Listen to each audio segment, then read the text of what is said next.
Hello guys, আমি Tiyasha. Welcome back to my channel. Thank you Chiku. Blog দেখে বুঝতেই পারছো আমি কোথায় এসেছি। হ্যাঁ, মামা বাড়িতে। তোজোর জন্মদিন ছিল আর ওর ইচ্ছে ছিল এরকম স্ট্রবেরি দেওয়া চকলেট কেক খাবে, তো সেটাই অর্ডার করা হয়েছিল আর মাম্মাম সেটা আমাদের দিয়েও গেছিলো। খেয়ে দেখলাম বেশ ভালো খেতে। আর তারপর ফার্স্ট টাইম কিন্তু এরকম বাটিতে করা তেঁতুলের চাটনি খেলাম, যেটা টক ছিল না, মিষ্টি ছিল। দেখতেই পাচ্ছ আমরা দিদি আর ভাই মিলে খাবারের পরে একটাই রিয়াকশন দিচ্ছি।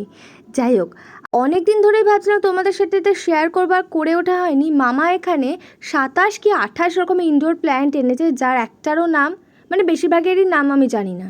এবার লাঞ্চের মেনু শেয়ার করি। ছিল mix rice, chicken pakora, chicken কষা আর রায়তা। জাস্ট এই দিনও আমি সারাদিন খেয়েই গেছি। আর এখন যা গরম পড়ে গেছে, আমাদের তো আইসক্রিম খাওয়াও স্টার্ট হয়ে গেছে। তোমরা কারা কারা আইসক্রিম খাওয়া স্টার্ট করে দিয়েছো কমেন্ট করে জানিও। আর আরেকজনকে দেখো, ক্যামেরা দেখে উত্তেজনা একদম পড়েই যাচ্ছে। আর আমার ব্লগটা যদি ভালো লেগে থাকে তাহলে অবশ্যই একটা লাইক, কমেন্ট, সাবস্ক্রাইব করে দাও। ফেসবুক থেকে দেখে থাকলে ফলো করে দিও।